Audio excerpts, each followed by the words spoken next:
прысутнасці. 20 размоваў пра кніжную вокладку. Літаратурныя зацемкі.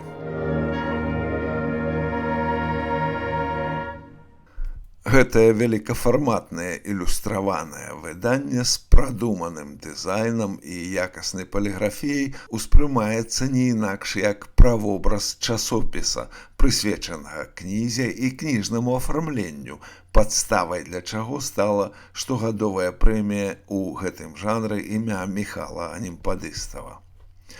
Здаецца, такога часопісу ў нас не было ніколі. І, натуральна, няма сёння на выпусташанай прасторы, дзе беларуская кніга, а таксама літаратура і сама беларуская мова цярпяць ад ціску малаадукаваных, некрэатыўных і не беларускіх, але прытым надзеленых уладай чыноўнікаў. Сёння, калі ў Беларусі пахаваная ідэя кніжнага рынку і кніжнай свабоды, дзе няма ніводнага нармальнага літаратурнага перыёдыка, дзе ў прынцыпе ўсё беларускае зводзіцца ў нуль, пабачыць такое выданне сапраўднае дзіва. Але трэба разумець, што гэта цалкам заканамерная з'ява ў беларускай дыяспары, якая не жыве паводле парадкаў калхознай дыктатуры, а жыве ў паветры свабоды і цалкам натуральна развіваецца, хоць і за мяжой, у асяроддзі беларушчыны, беларускай культуры, кнігі і творчасці. Такім чынам форма прысутнасці і не можа разглядацца інакш, як правобраз часопіса беларускай кнігі. Трэба шчыра падзякаваць беларускаму пэн-цэнтру, выдавецтву «Полацкія лабірынты» і Лявону Алесічу за гэты дзівосны і даволі нечаканы шчодры сюрпрыз.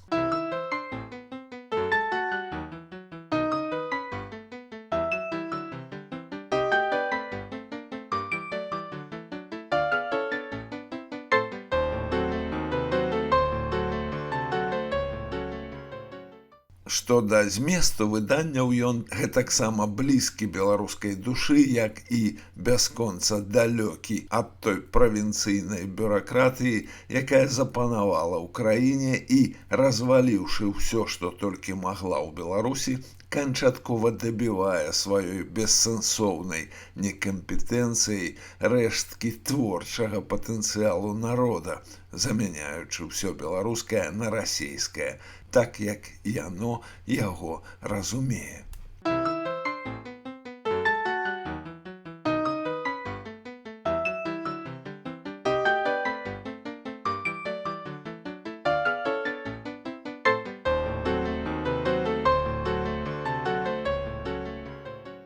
Спачатку пералічаныя ўсе пераможцы і шорт-лістары прэміі Міхала Анемпадыстава, потым прапануецца палявы досвед.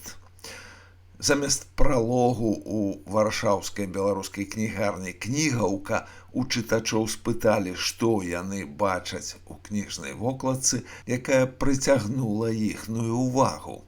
Сярод адказаў мне адбіліся такія: «Добрая еўрапейская школа». Падумаў бы пра немцаў і англічан. Мне пры гэтым згадалася, што сапраўды такім чынам вылучаліся беларускія кнігі, прызнаныя карыфеі ў даўнія савецкія часы, калі сярод ілюстратараў існавала свабода самавыражэння. Як, напрыклад, у Барыса Заборава, але пра такое ўжо сёння мала хто ў Беларусі помніць.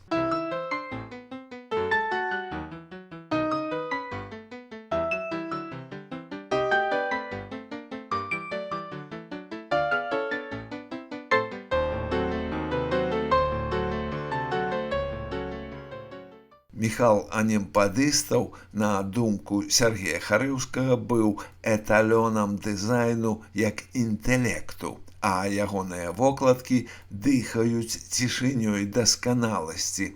Такая новамова – паказнік жывога мыслення і пошуку сваіх адметных формаў перадачы сэнсу. Харыўскі ўспамінае, што, цытую, Пасля Алімпіяды Менск насыціўся новымі візуальнымі артэфактамі і невыпадкова. Якраз тады адбываўся росквіт беларускай графікі і плякату. Цесляр, Войчанка, Шалюта, Пчалінцаў, Хацяноўскі дзівілі ўсіх сваімі працамі. Памятаю чэргі перад выставачнымі заламі на паркавай магістралі, дзе экспанаваліся маладыя Селяшчук, Савіч, Славук. Канец цытаты. Словам, Харэўскі выводзіць гэты росквіт з артэфактаў Алімпіяды, і менавіта там трэба шукаць еўрапейскую школу і немцаў ці англічан, калі тое фармавалася задоўга да сённяшняй прафанацыі і бескультур'я. Алімпіяда магла стаць уплывовым фактарам улетку 80-го году. Гэта з аднаго боку, а з іншага само вучылішча Глебава, дзе вучыўся анімпадыстаў, стваралі тыя, хто прайшоў славутую віцебскую мастацкую школу.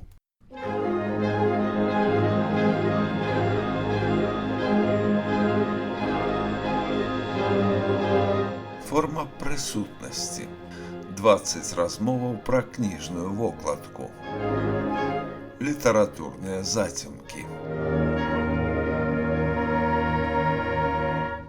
Вось як Харэўскі разумее вокладку кнігі паводле анімпадыстава.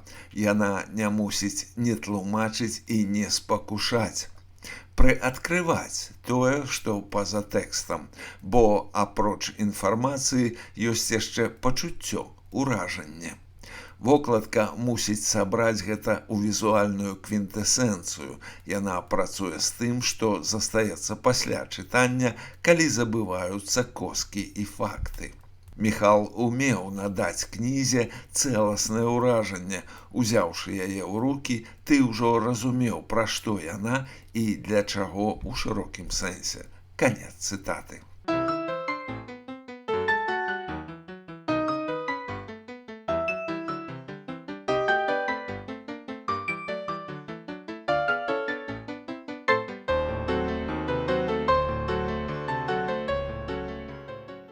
Неаднойчы я прыходжу да высновы, што беларушчына ў так званым школьным выглядзе адштурхоўвае ад сябе як нешта спрафанаванае і яўна непатрэбнае ў жыцці.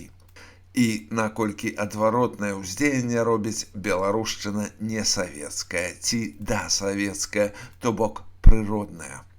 Харэўскі тлумачыць, што менавіта хацеў аднавіць анімпадыстаў у сваёй кнізе «Колер Беларусі». Цытую.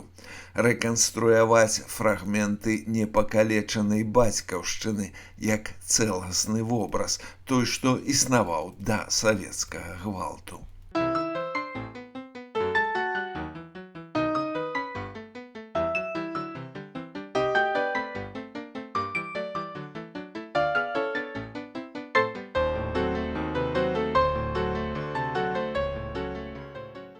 Старшыня беларускага пэн-цэнтру і ініцыятарка прэміі імя анімпадыстава Тацяна Нядбай кажа, што са смерцю Міхала ў 18-тым годзе утварылася пустка, нават прорва, з якой не хацелася згаджацца, якую хацелася запоўніць працягам справы Міхала. Разам з тым Нядбай заўважае, дызайн – сфера не толькі творчасці, але і камерцыі, рынку. На жаль, беларуская кніга зусім не камерцыйны прадукт. У тэме кнігі усебакова сфармуляваныя ўсе пытанні і адказ пра тое, якой павінна быць вокладка.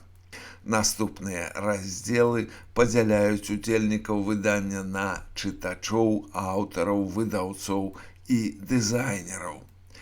Першая ж тэкставая вынаска спыняе маю ўвагу. Чаму зоркі недалюбліваюць Джона Ірвінга, аднак тое не замінае ягонай славе. І я адразу згадваю адну з маіх улюбёных гісторый пра Яна Чачота, які ў сібірскай ссылцы ў крэпасці Кізіл Арэнбургскай губерні перакладаў кнігу прозы Вашынгтона Ірвінга Пры тым, што кніжка толькі што выйшла ў ЗША, а перакладчык замярзае у сібірскай хатцы. Але я кідаю вокам на імя Ірвінга, які ўсё ж такі Джон, а не Вашынгтон, і пачынаю чытаць наступны тэкст, адзначыўшы пра сябе удалую арганізацыю тэксту.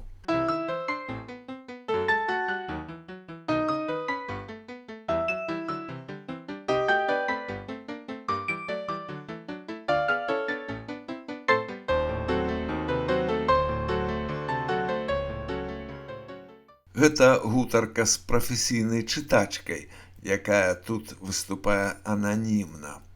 Яна і тлумачыць, у чым тут гісторыя. Цытую. Напрыклад, Джон Ірвінг – адзін з маіх улюбёных пісьменнікаў, усе яго амерыканскія выданні выглядаюць вельмі так сабе.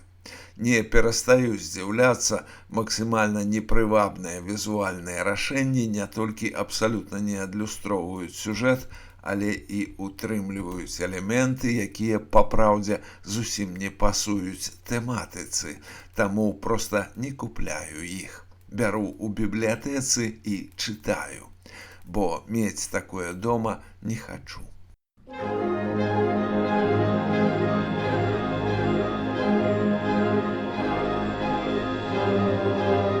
Форма прысутнасці. 20 размоваў пра кніжную вокладку. Літаратурныя зацемкі.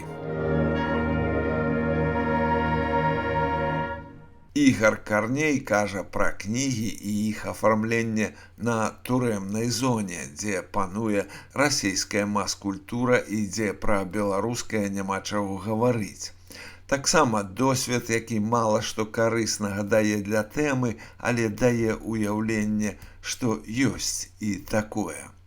Усё ж кніжнае мастацтва ў большай ступені сёння з'ява элітарная, а тут кнігі выконваюць функцыю забівання часу, які ў турме проста няма больш на што патраціць. Цытата. Я нават бачыў такое спаборніцтва, хто каго перадужае ў філязофскім чытанні. Літаральна штурмам бралі Дастаеўскага, Талстога. Не ўсё там разумелі, але трымалі позу. Ідыёта ўзяў і глядзяць на іншых з высокаінтэлектуальным выглядам, але такіх менш. Сярод іншых думак пра кнігі і вокладкі ёсць меркаванне айцішніка, сямейнай пары, 8гадовага хлопца Лявона Козікава і прафесійных літаратараў.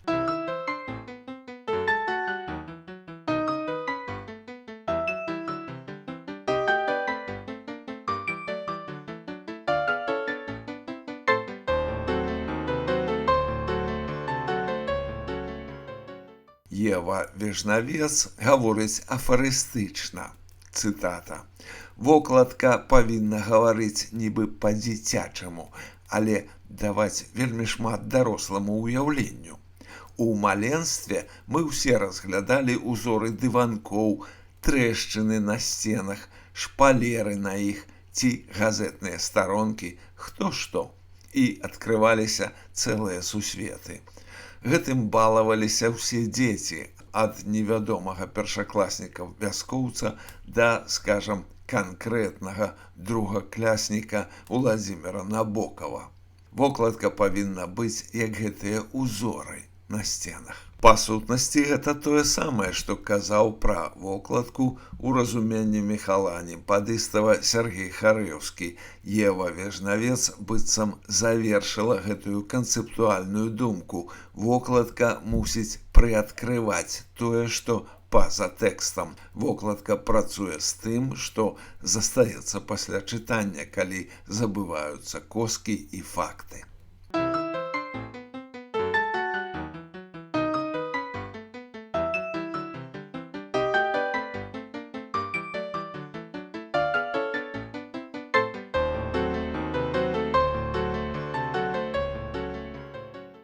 Уладзімір Арлоў кажа пра афармленне дакументальных кніг па гісторыі.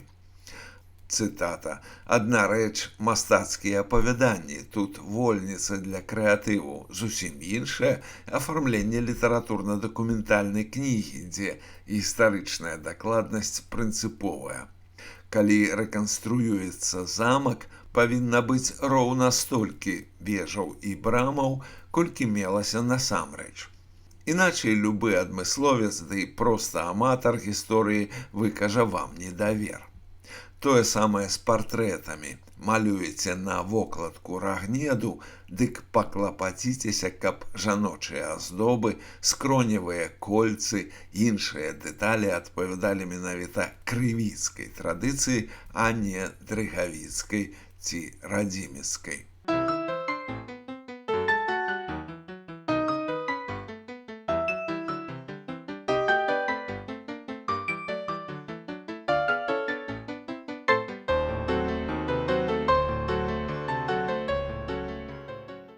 Але дагэтуль мы гаварылі пра сфармаваныя ўяўленні пра завершанасць. Артур Камароўскі кажа пра вокладкі паэзіі, нараджэнне якіх кожнага разу эксперымент. Вокладка быццам суправаджае тэкст, а яе аўтар працуе не як дызайнер, а як чытач, і ягоная вокладка водгук на прачытанае. Але тут, асабліва калі гаворка пра маладых, існуе і небяспека. Не зрабіць вокладку мацнейшай за змест, кажа Артур Камароўскі. Сучасныя паэтычныя тэксты вельмі розныя, часам яны настолькі візуальныя самі па сабе, што даюць дызайнеру вялікую прастору. І вось тут, мне здаецца, важна не ўзмацняць вобразнасць. Не рабіць вокладку больш гучнай, чым заклаў аўтар. Наступная група меркаванняў належыць выдаўцам. Першае, што адразу кідаецца ў вочы, гэта фраза Андрэя Янушкевіча. Прыглушыць або прыпадняць тэкст дызайнам можна, але ўзляцець над ім выключана. Сцверджанне, якое нібы спрачаецца з тэзай Артура Камароўскага не зрабіць вокладку мацнейшай за змест. Ігар Іваноў, кіраўнік беларускага лёнданскага выдавецтва «Скарына Прэс», пра выжыванне ў тамтэйшым асяроддзі, у Англіі. Ён прызнаецца ў памылцы, выдалі квір-раман з амаль дзіцячай вокладкай, бо гісторыя распавядаецца ад 13гадовага хлопчыка. Атрымалася простая, далікатная вокладка, крыху нават у дзіцячай эстэтыцы, кажа Ігар Іваноў.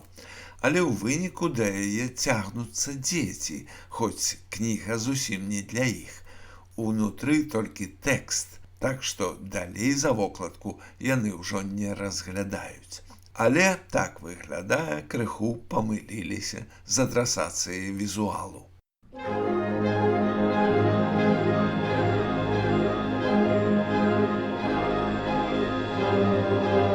Форма прысутнасці. 20 размоваў пра кніжную вокладку. Літаратурныя зацемкі. Ярослаў Іванюк і Александр Лукашук бадай карыфеі выдавецкай справы. Іванюк гаворыць мовай рэдактара, а Лукашук мовай усяго свайго жыццёвага досведу. І тут я зноў вяртаюся да ўскоснай дыскусіі пра вокладку, большую за змест. Але бывае і наадварот, кажа Лукашук. Часам вокладка большая за кнігу і нават большая за чытача. Я маю на ўвазе, што вокладка можа ўплываць на прыярытэты індустрыі, на фокус мастацтвазнаўства, на паводзіны публікі. Урэшце даецца слова дызайнерам, людзям, якія ўласна і ствараюць гэты прадукт, кніжную вокладку. Анатоль Лазар распавядае, як няпроста было знайсці вырашэнне для кнігі паэзіі Алеся Разанова з маланкаю ў сэрцы. З аднаго боку моцная кідкая формула, з другога візуальна вельмі зацяганая. маланка, сэрца, іх цяжка ўвасобіць так, каб не скаціцца ў банальнасць. Я доўга шукаў і ў нейкі момант натрапіў на просты, але для мяне дакладны вобраз. Старая атынкаваная сцяна з вялікім разломам, што крыху нагадвае маланку, але хутчэй там была проста расколіна. У адным месцы тынкоўка абвалілася і адкрылася чырвоная цэгла па форме нібы сэрца. Канец цытаты. Жыва ўзгадаліся трэшчыны ў сцяне, пра якія казала Ева Вежнавец, якія кожны разглядаў яшчэ ў дзяцінстве і якія ўяўляюцца, калі гаворка ідзе пра кніжную вокладку.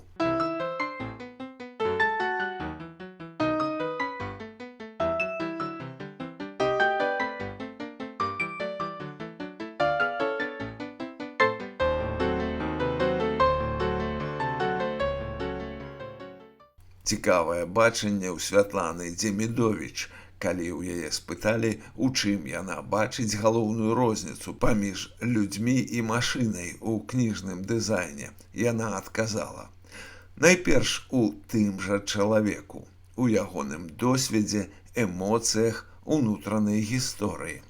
Машына можа апрацоўваць матэрыял, але ў яе няма пражытага вопыту. І гэта прынцыповая розніца. Мне здаецца, чым больш будзе машын і лічбавых працэсаў, тым выразней пачнуць адрознівацца рэчы, зробленыя ўручную.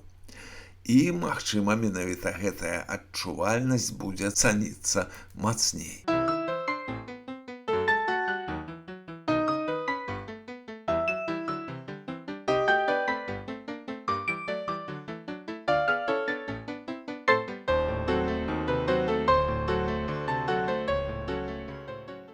Будучыня кніжнай вокладкі паўстае даволі загадкава і не толькі праз спакусу даверыць дызайн штучнаму інтэлекту, але і праз невядомасць лёсу самой кнігі і нават самой літаратуры, якая ўсё часцей пераходзіць у электронныя фарматы і ва ўсё больш уніфікаваную форму Kindle ды падобных прыладаў. А ўласна кніжны фармат можа нагадваць лёс вініла, які звужае сферу бытавання прадукту да больш вузкай аўдыторыі. І тым не менш, калі развіваць форму прысутнасці як правобраз перыядычнага выдання на паперы, дык варта проста пашырыць тэмы гэтага часопіса, уключыўшы ў яго, апроч вокладкі, саму літаратуру, якая, па прыкладзе прэміі Анімпадыстава за лепшае афармленне, існуе і ў іншых пэн-цэнтраўскіх прэміях за лепшую празаічную кнігу, за лепшы пераклад, за лепшую паэтычную або дзіцячую кнігу. Гэта дзверы, адкрытыя ў цэлы прасцяг аўтараў нявыказаных меркаванняў, ідэяў, якому няма і не можа быць канца.